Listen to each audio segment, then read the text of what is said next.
चलो तालियों शुरू करो।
ચાલો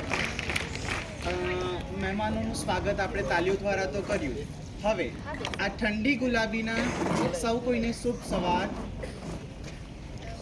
અહીં ઉપસ્થિત સૂર્ય જેવા તેજસ્વી મહેમાનશ્રીઓ, પૂનમના ચંદ્ર જેવા આહ્લાદક આપણી સ્કૂલના આચાર્ય શ્રી પ્રતીક સર, જેમણે વર્ગખંડોના ભારતમાં ભાવિનું નિર્માણ કરવાનું છે એવા મારા સાથી મિત્રો, તેમજ તારલાઓની જેમ સદા ચમકતા એવા પ્રિય વિદ્યાર્થીઓ, આપ સૌને મારા પ્રણામ. કહેવાય છે ને, પ્રાર્થના એ આત્માનો ખોરાક છે. મનની શાંતિ માટે પ્રાર્થના એ પ્રેરક બળ છે. પ્રાર્થના દ્વારા વાતાવરણને ભક્તિમય અને પ્રફુલ્લિત બનાવાય છે.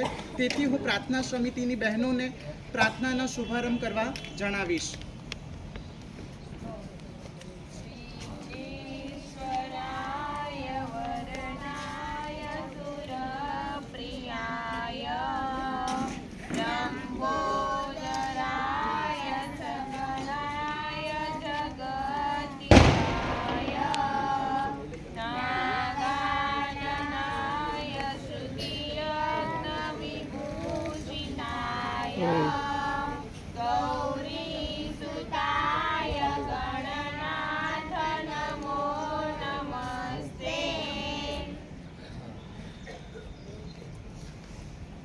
દરેક વિદ્યાર્થીઓએ તાલીઓ પાડવાની છે.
ખૂબ જ સુંદર અને ભાવવાહી પ્રાર્થનાની રજૂઆત થઈ. હવે આજે જ્યારે મહેમાનો આપણા જીવનમાં જ્યોતિને સ્થાપિત કરવા માટે પધાર્યા છે, ત્યારે દીપ પ્રાગટ્ય માટે સૌ મહેમાનો, આચાર્ય પ્રતિક્ષર તેમજ સુપરવાઇઝર મિત્રોને હું આમંત્રિત કરું છું. દીપ પ્રાગટ્ય માટે તેઓ આગળ આવશે.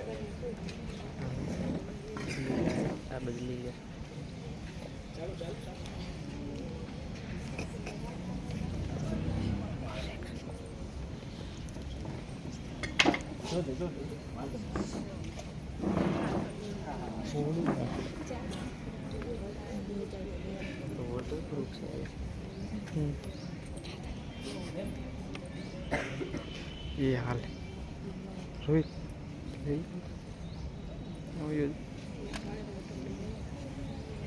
શુભમ કરોતુ કલ્યાણમ આરોગ્યમ ધન સંપદા શત્રુબુદ્ધિ વિનાશાય દીપજ્યોતિ નમોસ્તુતે દીપજ્યોતિ નમોસ્તુતે.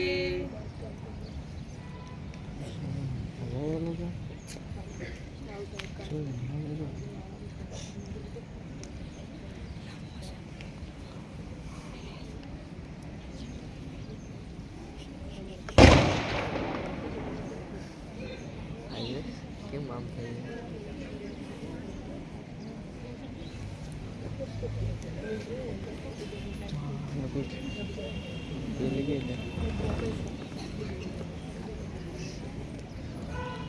સૌ કોઈના જીવનમાં આત્મરૂપી જ્યોત હંમેશા પ્રજ્વલિત રહે, ઈશ્વરની પ્રાર્થના.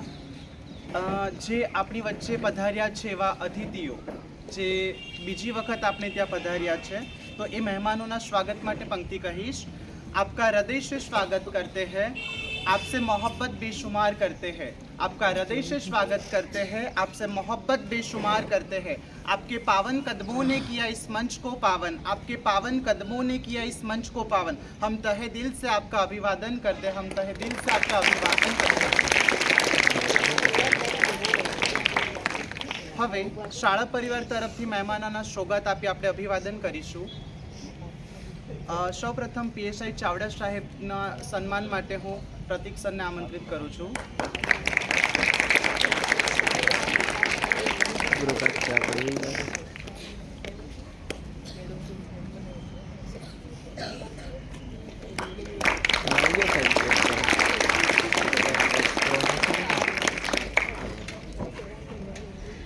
પ્રજ્ઞાબેન કોન્સ્ટેબલ છે, તેમના સ્વાગત માટે હું ઝરણા મેમને આમંત્રિત કરું છું.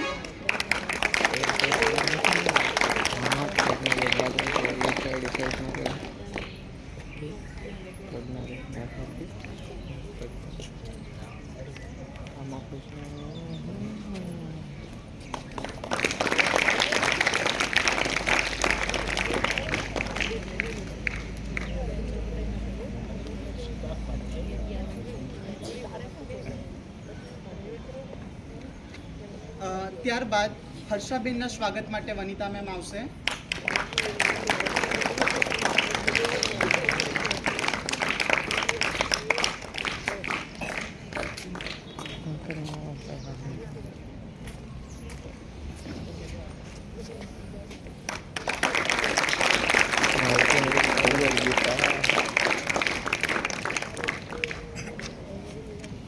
હવે પછી જયદેવભાઈના સ્વાગત માટે રોહિત સર આમંત્રિત થશે.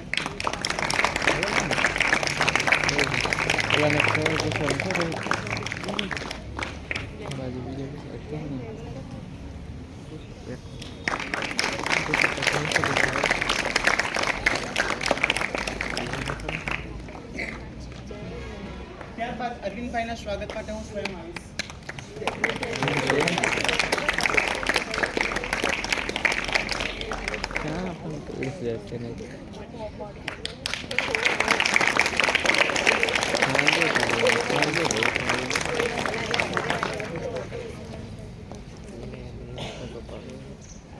હવે મહેશભાઈના સ્વાગત માટે રૂપલ મેમને આમંત્રિત કરું છું.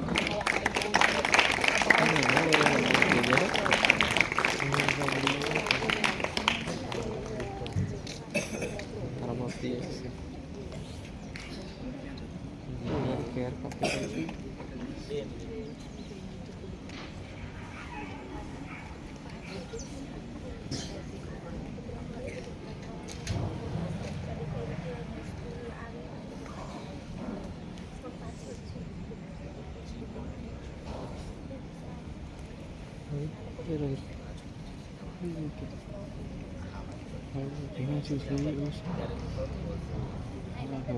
ચાદર લાગે થઈ ગયું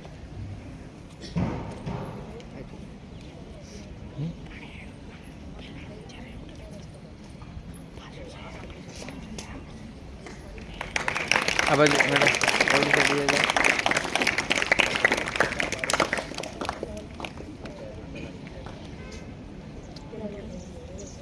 હવે પછી મુકેશભાઈના સ્વાગત માટે હું નીતા મેમને આમંત્રિત કરું છું.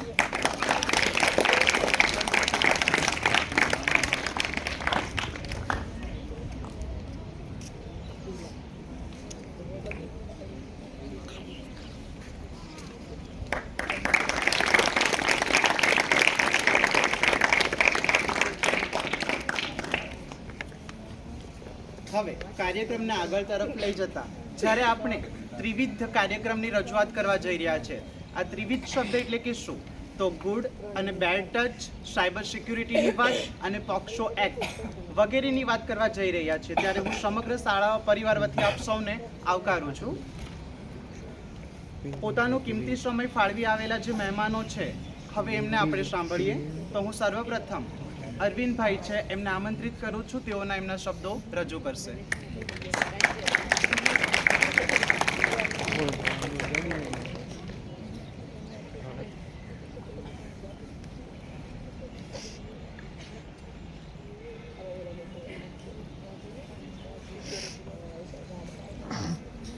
Good morning. Thank you so much for invite for police staff. આજે વાત કરવાનો છું હું સાયબર ક્રાઇમ, બરાબર? જો કે પહેલાં પણ આપણે મળી ચૂક્યા છે અને તમને માહિતી પણ હશે સાયબર ક્રાઇમ વિશેની. તો હમણાં કોઈ એમ રિસન્ટલી જો સૌથી વધારે સાયબર ક્રાઇમના બનાવ બનતા હોય તો એમાં તમે કોઈ શબ્દ એવો સાંભળ્યો હશે, ડિજિટલ અરેસ્ટ. સાંભળ્યો છે કોઈ ડિજિટલ અરેસ્ટ? શું છે એના વિશે ખબર છે કોઈને? ડિજિટલ અરેસ્ટ વિશે જે હમણાં નજીકના સમયમાં આપણા માનનીય વડાપ્રધાન સાહેબે પણ એની વાત કરી હતી, બરાબર? કે ડિજિટલ અરેસ્ટ શું છે, કે એટલો મોટો બનાવ બને છે કે એમાં વડાપ્રધાન બી સૂચના આપે છે આપણા દેશના નાગરિકોને કે ડિજિટલ અરેસ્ટ જેવી કોઈ વસ્તુ હોતી નથી, બરાબર? દેશની કોઈ પણ એજન્સી છે એ આપણને ઘરે આવીને આ રીતે મોબાઈલથી કે કોમ્પ્યુટરથી વિડીયો કોલ દ્વારા અરેસ્ટ કરતા નથી, બરાબર? અને આવી કોઈ પણ વસ્તુ હોતી નથી એમ વડાપ્રધાન સાહેબે બી આપણને કહ્યું હતું, બરાબર? એટલે આ સૌથી વધુ બનતો આ એક બનાવ છે ડિજિટલ અરેસ્ટ, બરાબર? એના પછી જો સૌથી વધુ બનાવો બનતા હોય એમાં હું વાત કરીશ અને એમાં નિવારણ માટે તમારે શું કરવાનું છે એની પણ હું વાત કરીશ, બરાબર? તો બે પ્રકારના સાયબર ગુના હોય છે. એક છે ફાઇનાન્શિયલ, જેમ કે એમાં ડેબિટ કાર્ડ હોય, ક્રેડિટ કાર્ડ હોય, પછી છે ઓટીપી દ્વારા થતા હોય, ક્રેડિટ કાર્ડ દ્વારા થતા હોય. તો આ પ્રકારના છે એ બધા ફાઇનાન્શિયલ ગુના છે, બરાબર? અને બીજા છે એક જે સોશિયલ મીડિયા દ્વારા થતા હોય. એમાં છે કે આપણું ઇન્સ્ટા પર ફેક આઈડી બને, પછી છે ફેસબુક પર ફેક આઈડી બને, બરાબર? આ પ્રકારના જે ગુના છે એ સોશિયલ મીડિયા દ્વારા થતા ગુના છે, બરાબર?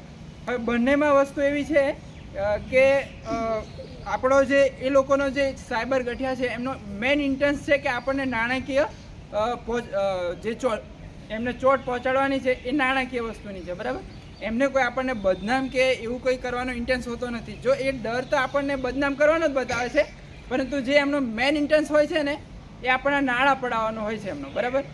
તો ડેબિટ કાર્ડથી વાત કરું તો એ લોકો આપણને એક ટેક્સ મેસેજ કરે કે તમારા એકાઉન્ટમાં કોઈ ભૂલથી પૈસા આવી ગયેલા છે, બરાબર? હવે તમે કોઈક સ્ટુડન્ટ છો તો તમે ભણવાનું કામ કરતા હોય, કાં તો તમે કોઈ ડ્રાઈવર છો તો તમે ટ્રાફિકમાં હોય અને એક ઇમરજન્સીમાં ફોન આવે તમારા પર કે ભાઈ ભૂલથી મારા છે ને તમારા એકાઉન્ટમાં બહુ નાની રકમ કહેશે 5,000 રૂપિયા મારાથી ભૂલથી થઈ ગયેલા છે ટ્રાન્સફર, બરાબર? અને હું અત્યારે બહુ જ ઇમરજન્સીમાં કે મારા પપ્પાને એડમિટ કરેલા છે ને મારે બિલ પે કરવાનું છે, બરાબર? ખાલી 5,000 રૂપિયા તમારામાં ભૂલથી આવી ગયેલા છે તો મને ફરી ટ્રાન્સફર કરી આપો. હવે આપણે આપણા કામમાં બહુ જ બિઝી હોય અને આપણે એ લોકો કેવું કે આવા જ કામમાં આપણને ટાર્ગેટ કરે, બરાબર? એટલે આપણે કંઈ વિચારીએ નહીં, ક્રોસ વેરીફાઈ પણ નહીં કરીએ અને એવો આપણામાં જે ક્રેડિટનો જે બેંક તરફથી ટેક્સ મેસેજ આવતો હોય એવો જ ટેક્સ મેસેજ આપણને આવેલો હોય 5000નો. એટલે આપણને એવું કે આપણા દિલથી બહુ સારા હોય એટલે આપણે એવું વિચારીએ કે કોઈના પૈસા શું લેવા આપણે ખોટા લેવા 5000, બરાબર. આપણે કોર્સ વેરીફાઈ નથી કરતા કે બેંક તરફથી મેસેજ આવેલો છે કે કોઈ લોકલ નંબર તરફથી આવેલો છે. એમ આ બે વસ્તુ વેરીફાઈ કરવાની હોય. જો આપણા એકાઉન્ટમાં પૈસા ક્રેડિટ થયા હોય તો બેંક તરફથી આપણને મેસેજ આવતો હોય, કોઈ મોબાઈલ નંબર દ્વારા મેસેજ નથી આવતો. એટલે આ આપણે ભૂલ કરીએ છીએ અહીંયા.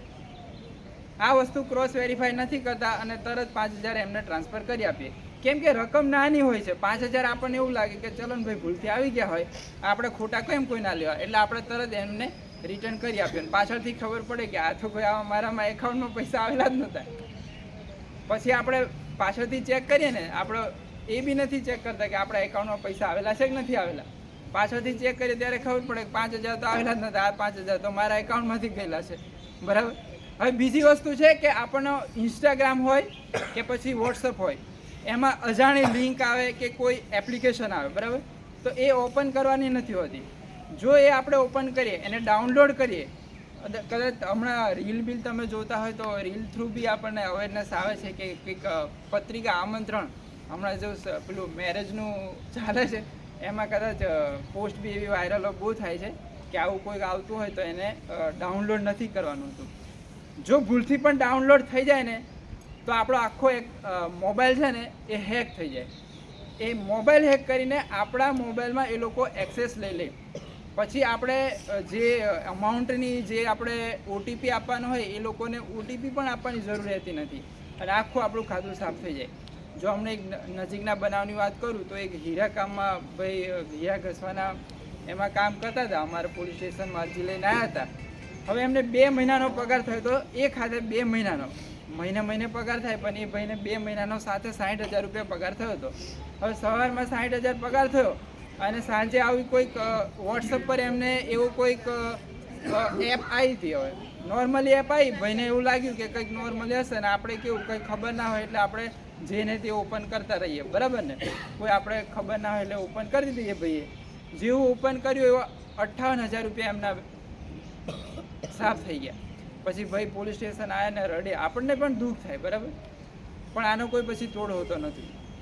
પછી બીજે ટાઈપના ગુના કહું તો એ છે તમારામાં એવું કે બરાબર કે શું કહેવાય, તમારું સોશિયલ મીડિયા એકાઉન્ટ હોય એ જ નામથી કોઈ બીજું નામ અને આખું આપણું જે સોશિયલ મીડિયા એકાઉન્ટ છે ઇન્સ્ટાગ્રામ પર એવું જ નામનું એકાઉન્ટ, એવું જ આપણા જેવું જ પ્રોફાઇલ અને ડુપ્લિકેટ એકાઉન્ટ હોય એમ.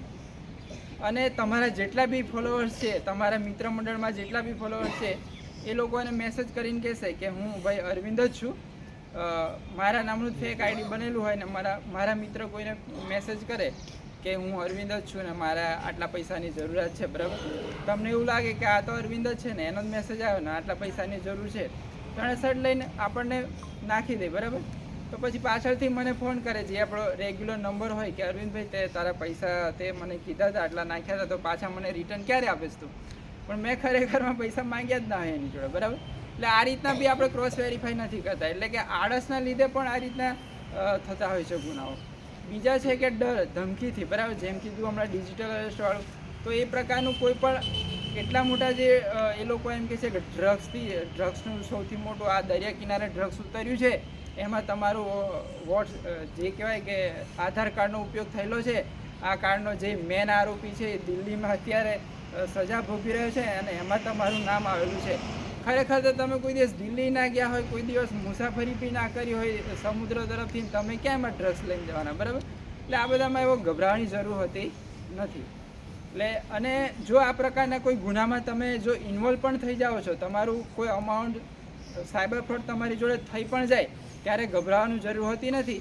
પરંતુ એના તરફથી પોલીસ ડિપાર્ટમેન્ટ તરફથી એક helpline number, cyber helpline number release કરવામાં આવેલો છે 1930. એના પર તમે ઓનલાઈન ફરિયાદ નોંધાવી અને માહિતી મેળવી શકો છો, બરાબર.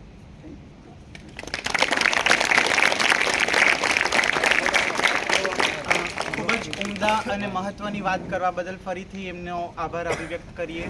હવે આ જ વિષય પર થોડીક નવીન માહિતી અને થોડીક વધારે ઝીણવટપૂર્વક વાત કરવા માટે હું પીએસઆઈ ચાવડા મેમને આમંત્રિત કરું છું. તેઓ આવશે અને તમને જણાવશે.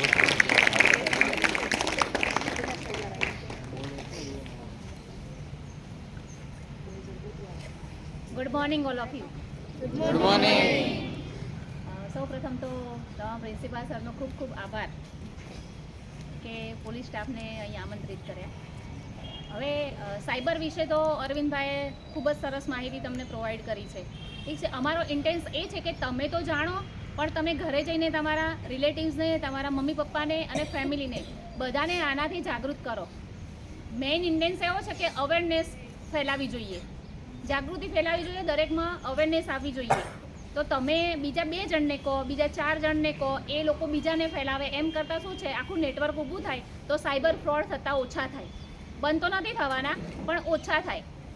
કેમ કે જેમ જેમ જાગૃતિ ફેલાશે તો સાયબર અવેરનેસ આવશે, અને સાયબર અવેરનેસ આવવાથી જ સાયબર ફ્રોડ ઓછા થશે. તમે લોકો એનાથી જાગૃત થશો. હવે આપણે મેઇન વાત કરવાની છે ગુડ ટચ બેડ ટચની. તો આમાંથી મોટા ભાગના તો અમે ગુડ ટચ બેડ ટચ સમજાવેલું છે, પણ જે નાના છોકરાઓ છે કે સર 4થા ધોરણથી, હા 4થું ને 5મું, તો એ લોકોને ગુડ ટચ બેડ ટચ શું છે તે આપણે વિશે સમજીએ. દરેક પુરુષ અને સ્ત્રી, તો નાના છોકરાઓ હોય, બાળકો, એમને પોતાના પ્રાઇવેટ પાર્ટ્સ વિશે સમજણ હોય, બરાબર, સમજણ હોય છે, પણ એને કોણ ટચ કરે છે, શું કરે છે, એના વિશે એ બહુ ડરે છે. કોઈ રિલેટિવ્સ હોય તો એનો ટચ કેવો છે એના વિશે જાગૃત થવાનું છે. એ તમને કઈ રીતે ટચ કરે છે, સ્પર્શ કરવામાં પણ અલગ અલગ અનુભવ હોય, એ અનુભવ મેળવવાનો છે. અને એનાથી તમારે જાગૃત થવાનું છે કે કોઈ તમને કઈ રીતે ટચ કરે છે. જો ખરાબ રીતે તમને ટચ કરે છે તો બેડ ટચ કહેવાય. ગુડ ટચ મીન્સ કે મમ્મી પપ્પા, આપણા ભાઈ બહેન છે, આપણા મિત્રો છે, એ બધા ગુડ ટચમાં આવે. એ તમને ટચ કરે ને તો સારું લાગશે, મનથી તમને એવું ફીલ થશે કે નહીં આ સારો ટચ છે. બેડ ટચમાં એવું છે કે કોઈ વ્યક્તિ, એવું અજાણી વ્યક્તિ હોય અથવા તો કોઈ રિલેટિવ છે, જે તમારા મમ્મી કે પપ્પાના કોઈના ફ્રેન્ડ છે, અને એ લોકો તમારા ઘરે આવે છે, પણ કોઈ છોકરી છે નાની, તો એને બહુ જ ખરાબ રીતે ટચ કરે એટલે એને એમ લાગે કે નહીં મને નથી ગમતું, પણ છતાં પણ તમારા ઘરના એમ કે ના બેટા અંકલ છે, આ છે તે, પણ એ અંકલની દ્રષ્ટિ હોય ને તે ખરાબ હોય, એટલે તમને ખરાબ રીતે ટચ કરતા હોય, તમારા પ્રાઇવેટ પાર્ટ્સ ઉપર અડે તો એ તમને નહીં ગમે. તો તમારે એના વિશે જાગૃત થવાનું છે, મમ્મી પપ્પાને જાણ કરવાની છે. અને આવું બહારથી પણ ક્યારેક કોઈ કરે તો તમારે જાણ કરવાની કોને? પોલીસને. અમે તમારા મિત્ર જ છીએ. તમને ક્યારેક પણ એવું લાગે કે મારી સાથે આ ખરાબ થઈ રહ્યું છે તો તમારે અમને જાણ કરવાની. તમારા પ્રિન્સિપલ છે, સ્કૂલમાં બી તમે ટીચર્સને જાણ કરી શકો છો. મમ્મી પપ્પાને કદાચ તમને કહેતા શરમ આવે, પણ હવે આ બાબતોમાં શરમ સંકોચ રાખવાની જરૂર નથી. તમે શરમ રાખશો અને ડરી જશો, એ લોકો તમને લાલચ આપશે. તમે નાના બાળકો છો એમ કરીને તમને લાલચ આપશે કે તમને હું ચોકલેટ ખવડાવું કે આ કે તે આ લઈ આપું. કોઈ પણ લાલચ આપે, લાલચમાં આવવાનું નહીં, બરાબર? શું કરવાનું? તમારે અવાજ ઉઠાવવાનો છે. તમારા મનથી જે ડર છે ને, ડરને ભગાવવાનો છે. ડર મનમાં નહીં રાખવાનો. અને પોલીસનો ડર તો જરાય ના રાખતા. પોલીસ તમારા મિત્રો જ છે. તમને જ્યારે પણ જરૂર પડે ને અમારી, તો અમારી પાસે તમે આવી શકો છો. અથવા તો તમને જ્યારે પણ આવી રીતે ગાડી દેખાય રસ્તામાં તો તમે એમની હેલ્પ લઈ શકો છો, બરાબર? આપણે તમને એક ગુડ ટચનો સારો નમૂનો બતાવી દઈએ. તો પાછળથી છોકરીઓમાંથી આવી જાઓ તો ભાઈ, 2 છોકરીઓ આવો, 2.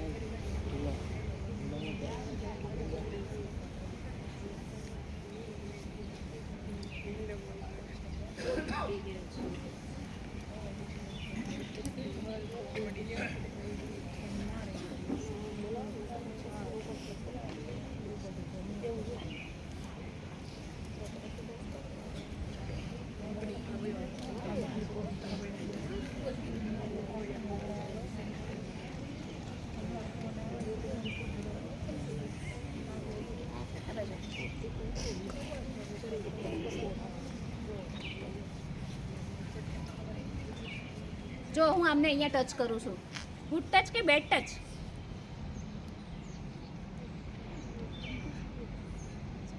જોરથી બોલો, આ લોકોને સંભળાય એવું. Good touch. એમને ખુદને ખ્યાલ આવશે કે હું એમને ક્યાં ટચ કરું છું, તો એમને ગુડ ટચ લાગે છે અથવા બેડ ટચ લાગે છે.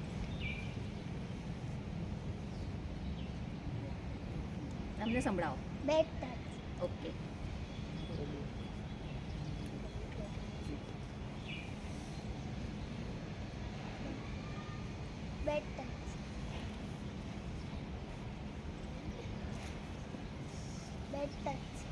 ઓકે. Good touch. આ બેન બોલે છે તમને સંભળાય છે બધાને? કેવો ટચ છે ને એ ખ્યાલ આવશે. Bed touch. આનો મતલબ એવો છે કે તમને તમારા પ્રાઇવેટ પાર્ટ્સને કોઈને પણ ટચ કરવા દેવાનું નથી. ઠીક છે, તમે બધા જ જાણો છો, ચાહે છોકરો હોય કે છોકરી હોય, બરાબર. છોકરાને પણ આ વસ્તુનો સામનો કરવો પડે છે, બરાબર. એ બોલી નહીં શકે, એ પણ બોલી નહીં શકે, પણ તમારે બોલવાનું. ક્યારેક તમને એવા કોઈ આવે અજાણી વ્યક્તિ અને તમને કોઈ એવી રીતે ટચ કરતા હોય તો તમારે આનું જાણ પહેલાં મમ્મી પપ્પાને કરવાની. એનાથી તમને શરમ નહીં રાખો મમ્મી પપ્પા પાસે. તમને એવું લાગતું હોય તો તમારા ટીચર્સ, તમારા મિત્ર છે તો એમને પણ તમે જાણ કરી શકો છો. ઠીક છે, તમે અમને ટચ કરી અને પછી ગુડ ટચ અને બેડ ટચ કહેવાનું છે. આને ટચ કરો તમે. આ બાજુ સામે જોઈને બોલો. Bad touch. Good touch. Bad touch. ફરી કરજો.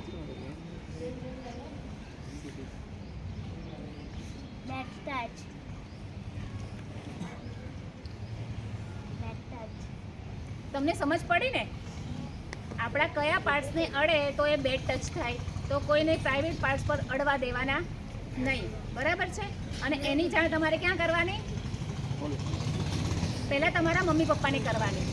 અને તમને એવું લાગે કે આ વધારે પડતું છે તો પછી પોલીસ સ્ટેશનને જાણ કરવાની, અમને લોકોને જાણ કરવાની. ઠીક છે, ચલો બેસી જાઓ. ગુડ.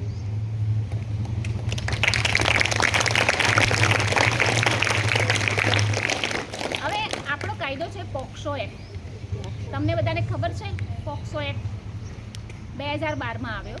પોક્સો એક્ટ ફક્ત બાળકો માટેનો કાયદો છે. કોનો? બાળકો માટેનો, જે 18 વર્ષથી નાના છે, સગીર વયના 18 વર્ષથી નાના બાળકો છે તેના માટે પોક્સો એક્ટ છે 2012. સેક્સ્યુઅલ હેરેસમેન્ટ માટે જે આ વસ્તુ આપણે જોઈને તે વસ્તુ બીજા લોકો શું કરે છે? જાતીય સતામણી, લેડીઝ સાથે હોય કે પછી જેન્ટ્સ સાથે હોય, નાના બાળકો, સ્ત્રી પુરુષ કોઈ પણ હોય, એને એ લોકો ખરાબ રીતે ટચ કરે, છેડતી કરે, પછી ગંદી નજરોથી જોતા હોય, ગંદુ બોલતા હોય, પછી અશ્લીલ તસવીરોને એવું બતાવે, ગંદી તસવીરો, ફોટા બતાવે, વિડીયો બતાવે, તમને ગમે તે રીતે અશ્લીલ હરકતો કરતા હોય, એમ ટૂંકમાં ગંદી હરકતો કરતા હોય. આવું ક્યારે પણ તમને તમારી સાથે કોઈ કરે ને તો તમારે પોલીસ સ્ટેશનો સીધી એની નોંધ પડાવવાની. પોક્સો એક્ટ એટલો ગંભીર ગુનો છે કે એની સજા થાય છે. જો કોઈ નાની છોકરી સાથે રેપ થાય, હમણાં તમને રેપનો કિસ્સો યાદ છે? હમણાં આપણે અહીંયા કોસંબાનો બહુ હાલનો લેટેસ્ટ કિસ્સો છે, ગેંગ રેપ કરેલો છે. છોકરી નાની જ છે, 17 વર્ષની છે, બરાબર. એણે પછી પોલીસ સ્ટેશન આવીને જાણ કરી, ગુનો દાખલ થયો છે. એમાં ફાંસીની સજા છે, એમાં કોઈને બક્ષ દેતા નથી. બહુ જ કડક કાયદો છે. તો તમે બધા એનાથી જાગૃત થાઓ કે પોક્સો એક્ટ શું છે. તમારી સાથે આવી જાતીય સતામણી ક્યારેક કોઈ કરતા હોય તો તમારે ખુલીને જાણ કરવાની છે, નહીં કે ડરવાની. તમારે અંદર ડરવાની જરૂર નથી. અને એવું નથી કે પછી છોકરીઓ માટે જ છે. હા, છોકરાઓને પણ આવું તમારી સાથે કોઈ વર્તન થતું દેખાતું હોય તો તમે પણ એની જાણ કરી શકો છો. તમારા મમ્મી પપ્પાને જાણ કરવાની અને એમને જાણ કરીને પોલીસ સ્ટેશન આવવાનું અને ગુનો દાખલ કરાવવાનો. એટલે આ થયો પોક્સો એક્ટ. સાયબરનું નોલેજ તમને અરવિંદભાઈએ ખૂબ સરસ આપી દીધું છે. હાલમાં નવું લેટેસ્ટ છે ડિજિટલ અરેસ્ટ. એ હવે વધારે આવે છે, કેમ કે એમાં લોગો આપેલો, એ લોકો પોલીસના ફોટાને એવું રાખતા હોય છે. એટલે સાહેબે હાલ જ વાત કરી કે અમારે પણ આવું એક મેડમ આવેલું છે, પણ એ લેટેસ્ટ છે આ રહી ટેકનોલોજી એ લોકોની, કે હવે આનાથી તમને ડરાવે છે ને એનાથી તમને પૈસા પડાવે. તો તમે સાયબરથી બી અવેર થાઓ, પોક્સો એક્ટ બી તમને લાગે. અને નવા હવે આપણા કાયદા જે છે ને, જૂના હતા ને તે બદલાઈ ગયા છે. નવા 3 કાયદા આવી ગયા છે. ભારતીય ન્યાય સંહિતા BNS, બીજો છે આપણો ભારતીય નાગરિક સુરક્ષા સંહિતા BNSS, અને ત્રીજો છે ભારતીય સાક્ષ્ય અધિનિયમ BSA, જે આપણે જૂનો હતો ભારતીય પુરાવા અધિનિયમ. એટલે તમને નવા 3 કાયદા છે. તો તમે લોકો, અમે એમ નથી કહેતા કે તમે બધું તમારું સ્કૂલનું ભણવાનું છોડીને પણ ક્યારેક તમે થોડુંક તમારા લગતું જે નોલેજ છે ને એને તમે મેળવો. પોક્સો એક્ટ છે તો એમાં તમે થોડું થોડું વાંચજો. ક્યારેક તમને ટાઈમ મળે ને તો અત્યારે તો આમાં પણ આવે છે, તમારી જોડે મોબાઈલ છે ને તો મોબાઈલમાં વિડીયો ને એવું આવે છે તો તમે એને જોતા રહેજો. તો વિડીયોથી તમને થોડુંક ખ્યાલ આવશે અને કાયદાનું નોલેજ થશે. જો તમને કાયદાનું નોલેજ હશે ને તો તમે કોઈનાથી ગભરાશો નહીં, પાછા નહીં પડો. ઠીક છે? Okay, thank you.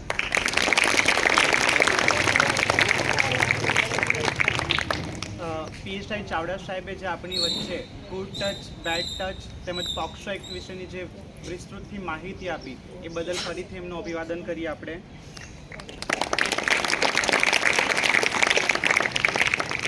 આ વક્તવ્ય પૂર્ણ થતાં કહેવાનું મન થાય છે, આપને હર કદમ ऐसे रखे कि निशान बने हैं, आपने हर कदम ऐसे रखे कि निशान बने हैं, हर काम ऐसे करे है कि पहचान बने हैं, हर काम ऐसे करे कि पहचान बने हैं.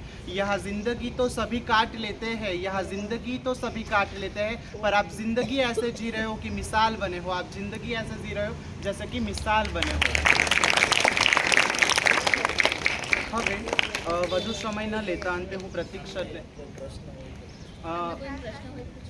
સર્વ વિદ્યાર્થીઓને આપણી વચ્ચે જે સાહેબો બેઠા છે એમને લઈને અથવા તો તમને જે પણ સમજાવ્યું છે એ વિષયની કંઈક માહિતી, તમને કંઈક મનમાં પ્રશ્ન હોય તો તમે તમારી જગ્યાએ ઊભા થઈને મેમ પાસે પ્રશ્ન કરો અને પ્રશ્ન થવા જોઈએ. તો તમે સાંભળ્યું હશે ને?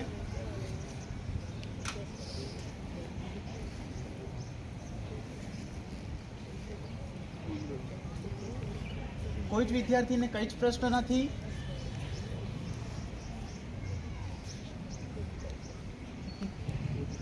તમને જ કહ્યું છે કે તમે એમના મિત્રો જ છો તો મિત્ર સાથે તમે વાત કરતા અટકશો? હા કે ના? મિત્ર સાથે વાત કરતા અટકવું જોઈએ નહીં ને? તો પ્રશ્ન કરતા પણ કેમ અટકવાનું થાય?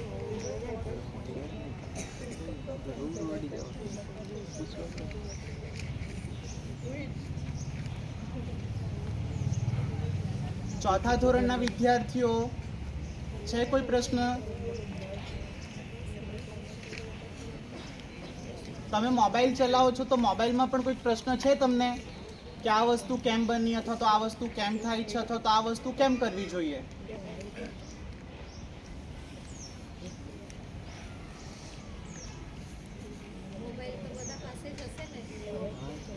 મેડમ પૂછે છે તમને, મોબાઈલ છે ને બધા પાસે?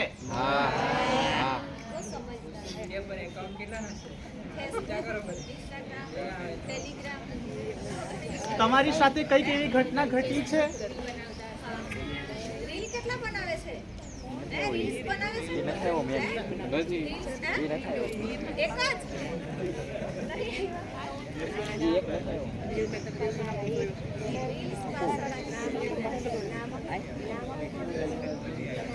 તમે ગેમ્સ રમો છો? ગેમ્સ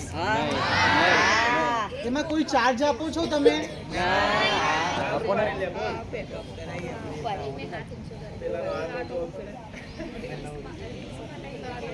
ચાલો કોઈ તો પૂછો કે આ ગેમ રમવી જોઈએ કે ના રમવી જોઈએ?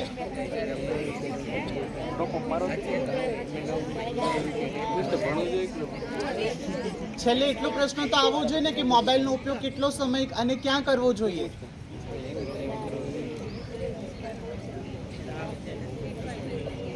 કોઈ સ્ટાફ મિત્રોને કોઈ પ્રશ્ન છે? બોલ ચાલ બેટા બોલ.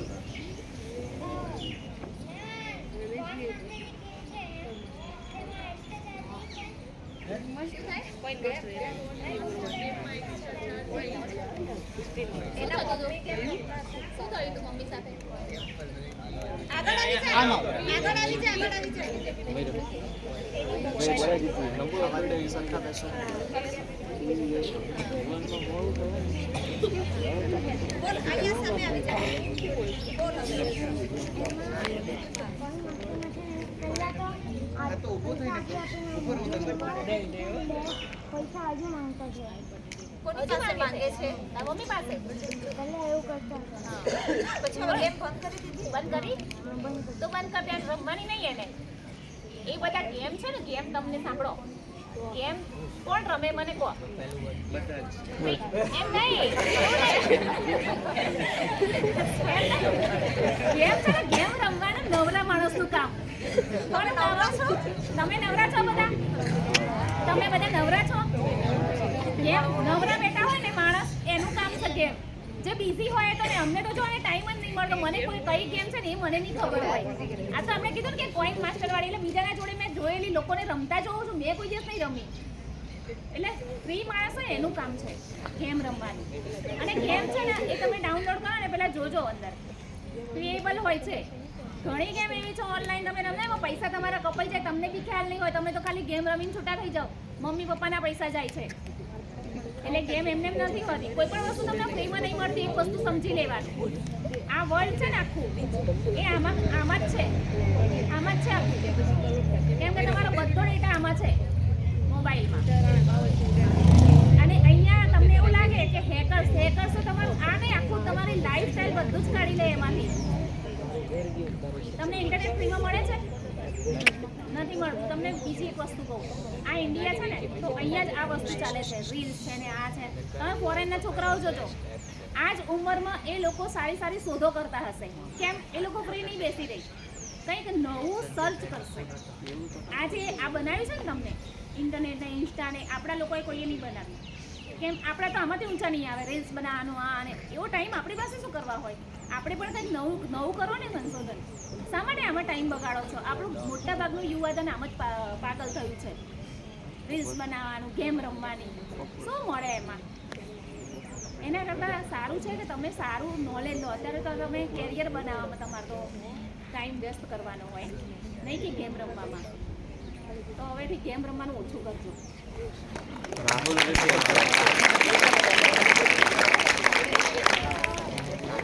છે કોઈ વિદ્યાર્થીને પ્રશ્ન? હા, બોલો. મેમ સ્ટોક માર્કેટમાં આવી ઉંમરમાં ઇન્વેસ્ટ કરાય? નહીં.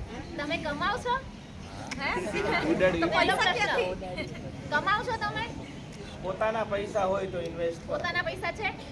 નોલેજ છે સ્ટોક માર્કેટનું કે જીરો? કેટલું ખબર છે? કોણ કરે છે? મારા પપ્પા. પપ્પા કરે. તને નોલેજ છે? થોડુંક બહુ. જ્યારે આપણે આપણા પૈસા આપણી પાસે હોય ને તો એને ઇન્વેસ્ટ કરવું હોય તો 100 વાર વિચાર કરવાનો. સ્ટોક માર્કેટ છે ને એમાં તેજી મંદી તો ચાલુ જ રહેવાની, બરાબર? બનતું જ નથી, નસીબ ઉપર છે. જુગાર જેવું છે. જુગાર, તમે જુગાર રમો ને એવું જ છે સેમ, બરાબર? એટલે હા, લત લાગશે અને પછી તમે ક્યારે હારશો ને ડબલ. કેટલા એવા છે જે દેવું કરીને પછી મરવાના વિચાર કરે. બહુ બધું દેવું થઈ જાય સ્ટોક માર્કેટમાં. એટલે એવું જરૂરી નથી હોતું. દરેક વસ્તુમાં તમે કોઈ પણ વસ્તુ હોય ને તમને એમ લાગે કે મારે આમાં ઇન્વેસ્ટ કરવું, એના વિશે બહુ ઊંડાણપૂર્વક વિચારવાનું, એના વિશે જાણવાનું. જાણ્યા પછી તમને એવું લાગે, આ બધું શુદ્ધ બુદ્ધિનો સવાલ છે, તમને એવું લાગે કે મારે આમાં ઇન્વેસ્ટ કરવા જેવું છે તો કરાય.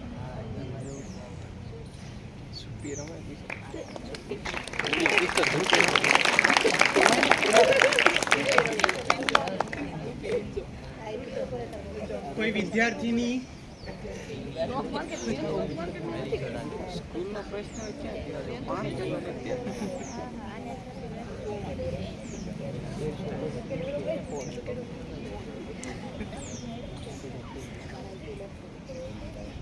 ચાલો, કોઈને પ્રશ્ન નથી ને કદાચ પ્રશ્ન યાદ આવે તો સાહેબ લોકો જાય ત્યાં સુધી તમે પૂછી શકો છો. હવે હું પ્રતીક સરને બોલાવીશ.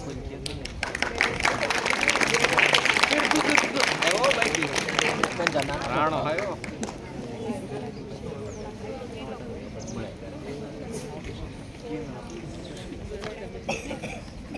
જય શ્રી કૃષ્ણ. કલાકથી આમ તો બેઠા છો એટલે બહુ લાંબો સમય લેવાનું પેલું નથી, પણ મેં કીધું ને પહેલી વાર જ્યારે આવ્યા ત્યારે અમે તમે કાર્યક્રમ કરી એટલા બધા શાંતિથી તમે આવો ને તો જ બેસે છે. એટલે અમારે છે ને તમારામાંથી કોઈ સ્ટાફને પોલીસના કપડામાં અહીંયા બોલાવી જ લેવા છે. એટલે આ બધા શાંતિથી બેસે. જોરદાર તાળીઓ પાડવા.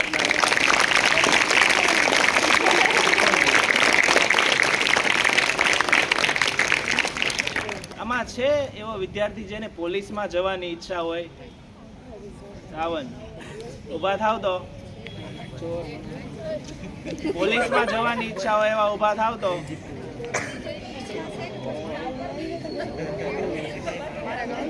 નાથાણી તારો ભાઈ.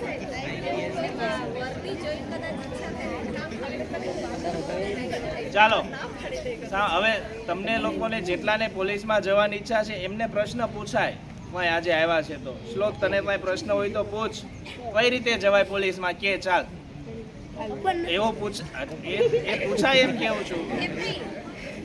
આજે વર્દી પહેરેલી છે આ જોઈને ગમે છે કે પોલીસ બનવા જેવું છે એવું લાગે છે? નહીં, ઈ જે વર્દી છે ને એનો પાવર જો તમારા પપ્પાને કોઈ આમ નીચો નમાડી ન જાય, કોક સલામ ઠોકે કાકા.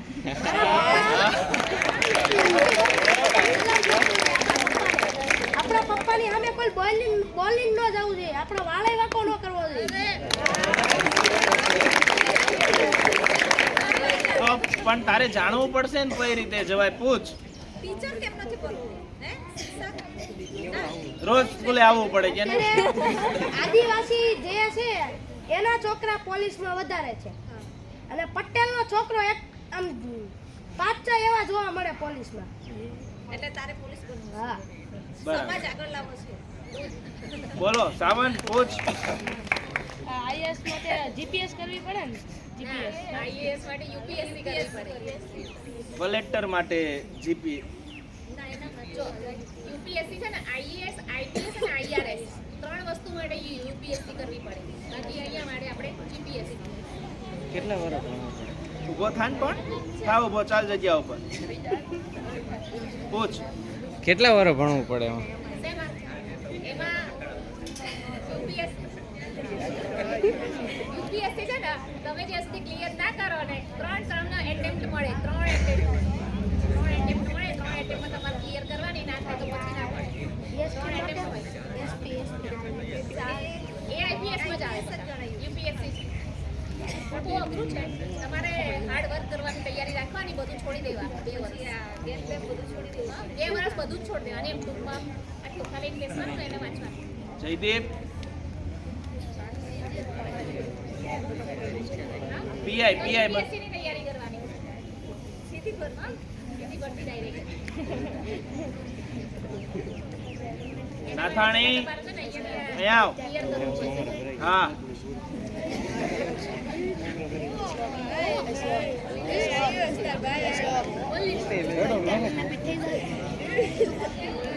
કેવા પોલીસ બનવું છે? પૂછ. સ્ટાર વાળા કે સ્ટાર વિનાના? પૂછ તો કેમ સ્ટાર, કઈ રીતે, કેટલા આવે? પૂછ. બોલ, ચાલ ફટાફટ.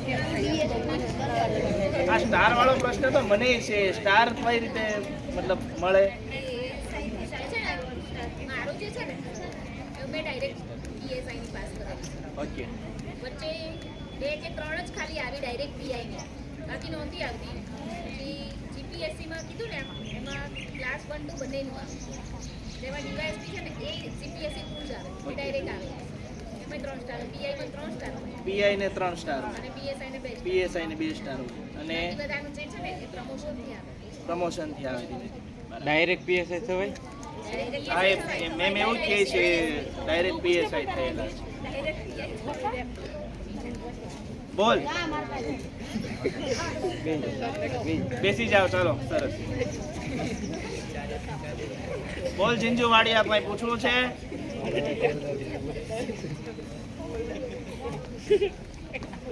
ચાલો સાંભળો હવે.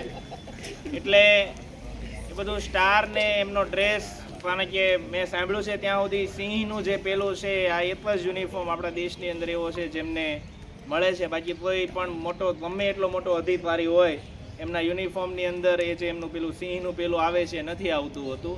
એટલે એની એક, હા, એની એક ખુમારી હોય છે અને મહેનત કરવી પડે એના માટે, તો તમે ત્યાં પહોંચી શકો. અને આ શ્લોકે બહુ સરસ વાત કરી કે પોતાના સમાજને આગળ લાવવા માટે મારે એની અંદર જવાની ઈચ્છા છે.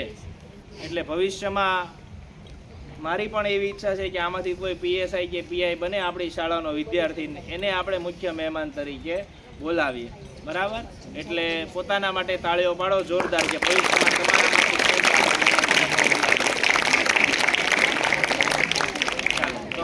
અને એમના સહકર્મચારીનો શાળા પરિવાર વતી અમે આભાર માનીએ છીએ કે પોતાનો કિંમતી સમય કાઢીને તમે આવ્યા. ચાલો શિસ્ત સમિતિના વિદ્યાર્થીઓ ચાલો.